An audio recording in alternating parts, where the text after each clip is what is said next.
देखो अब हम लोग टॉपिक क्या पढ़ने चल रहे हैं, पाठ 17 है ना, तो तुम्हारे का है, क्या नाम इसका है, कोण के प्रकार तथा इसका अनुप्रयोग।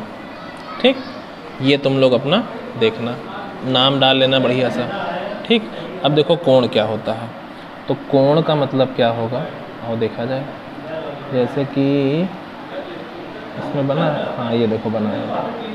ठीक, ये देखो जैसे कि मान लो ये इस तरह से बना हो,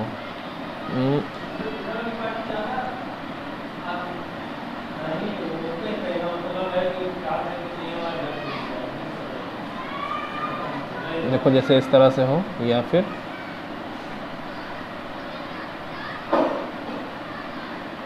ये नहीं बन पाया।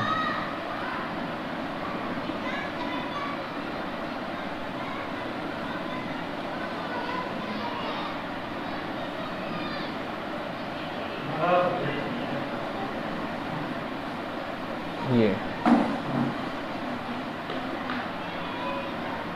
जैसे इस तरह से हो। ठीक, इसमें क्या है, इस तरह से हो, या फिर ये लाइन ऐसे जाए, समझ रहे हो, ऐसे जाए, कैसे भी जाए। अब ये वाला जो मानक होता, देखो एक ये हुआ है ना, या फिर अगर हम इन दोनों, इस लाइन की और इस लाइन की बात कर रहे हैं तो ये कोण होगा। और ध्यान से समझना, अगर हम इस वाले लाइन और इस वाले लाइन की बात कर रहे हैं तो ये कोण होगा। ठीक है, आ रही बात समझ में, कोई भी कोण हो सकता है इसमें। और अगर मान लो हम इस वाली लाइन और इस वाली लाइन की बात करें तो ये कोण होगा। ठीक, कोई दिक्कत तो नहीं, ये कोण समझ में आ गई बात। अब देखो, अब अगर मान लो, बहुत अच्छे से इसको समझते रहो, ऐसे बना होगा, या मान लो ऐसे, मान लो ऐसे बना हो, एक ये, तो ये कोण होगा, है ना। इसका नाम अगर हम ए दें, इसका नाम हम बी दें, इसका नाम हम सी दें, ठीक, तो ये हम इसका नाम दे देंगे। और मेन बात समझने वाली क्या है, मेन बात समझने वाली ये है कि इस तरह से ये कोण होगा, और कोण का जो हम नाप करेंगे, कोण का जो हम नाप करते हैं, ये जो माप करते हैं, वो करते हैं अंश में। किस में करते हैं, अंश में, या इसी को हम इंग्लिश में बोलते हैं डिग्री, DEGREE। ठीक, बात समझ में आ गई। और इसको लिखा किस तरह से जाता है, छोटी सी बिंदी लगा दिया जाता है। जैसे कि लिखना है 30, तो ये अंश हो गया, 30 डिग्री। समझ में आ गई बात कि नहीं समझ में आई।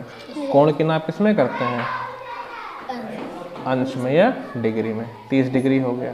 ठीक, अरे बात समझ में, ठीक है, ठीक, 30 डिग्री हो गया या 30 अंश हो गया। एक चीज़ समझ में आ गई, आगे बढ़ते हैं। दूसरी चीज़ देखो, मान लो ये हमारा कोई कोण है, तो ये माना जाएगा ए, ये बी और ये सी। ठीक, कोण का जो रूपांतरण करते हैं, जैसे प्रतिशत का चिन्ह क्या होता है, ये होता है, वैसे ही कोण का चिन्ह ये होता है, ऐसे बना देते हैं। ठीक, और कोण का नाम कैसे लिखते हैं, देखो कोण का नाम ये जो बीच में है भाई, इसके साथ ये है ना, तो ये बीच में रहेगा बी। ठीक, या तो इसको ABC पढ़ दो या CBA पढ़ दो, नाम दोनों का एक ही माना जाएगा। जैसे बी बीच में रहने दो। ठीक, इधर से क्या है, अगर हम इधर से इधर चलते हैं तो क्या नाम बना, ABC। और मान लो हमारा मन इधर से इधर चलने को है ना, तो CBA। जब तुम त्रिभुज वगैरह पढ़ोगे ना, तो इस तरह से तुमको बताया जाएगा। ठीक, ABC कहो चाहे CBA कहो, बात तुम्हारा एक तरह से एक ही होगी। अब चूंकि ऐसे लिख दिए तो ABC है, तो पता नहीं क्या है ABC, तो इसके साथ ये वाला चिन्ह लगा देते हैं। ये वाला किसका चिन्ह है, ये कोण का। तो इसको क्या पढ़ेंगे, कोण ABC या CBA। बात समझ में आ रही है, इस तरह से हम कोण पढ़ लेंगे। ठीक, अब कितने प्रकार के कोण होते हैं, क्या होते हैं, ये तुम्हारे किताब में दे रखा है।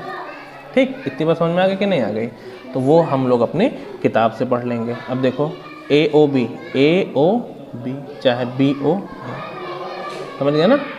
ये तुम्हारा काम कब का है, रविवार का, ये तुम्हारा संडे का काम है। कोण के बारे में इसमें बता दिया है, रूपांतरित चिन्ह क्या होता है, नापते किससे हैं और कितने तरह के कोण होते हैं, मुझे सारे दे रखे हैं। जरा पढ़ो पढ़ो इसको जरा।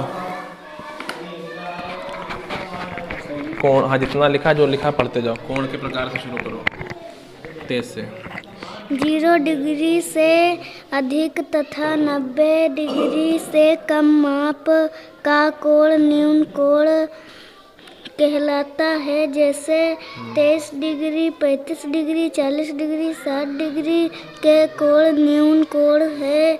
संलग्न आकृति ए कोण ए ओ भी एक न्यून कोण है। आगे बात सुन, चलो तुम पढ़ो देवेंद्र।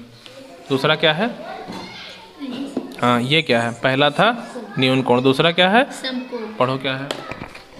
90 डिग्री माप का कोण समकोण कहलाता है। संलग्न आकृति में समकोण ए और बी एक समकोण है। ठीक, ये समकोण है। ये क्या है? तीसरा क्या आ गया? 90 डिग्री से अधिक और 180 डिग्री से कम माप का कोण अधिक कोण कहलाता है। जैसे 98 डिग्री, 130 डिग्री, 145 डिग्री, 178 डिग्री के कोण अधिक कोण हैं। ठीक, संलग्न आकृति में कोण ए और बी एक अधिक कोण है। ठीक, फिर क्या है? तीसरा सरल कोण 180 डिग्री माप का कोण सरल कोण कहलाता है। संलग्न आकृति में कोण ए और बी एक सरल कोण है। ठीक, फिर वृत्त कोण 180 डिग्री से अधिक और 360 डिग्री से कम माप का कोण वृत्त कोण कहलाता है। तुमको ये नापे याद रखनी है, ठीक? जैसे किसके किससे कम किससे ज़्यादा। ठीक, फिर 185 डिग्री लिखा हुआ ना, फिर पूर्ण कोण। पूर्ण कोण हाँ। 360 डिग्री माप का कोण पूर्ण कहलाता है। संलग्न आकृति में कोण ए और बी एक पूर्ण कोण है। ठीक, इतनी बात सबको समझ में आ गई होगी। आ गई ना? अब देखो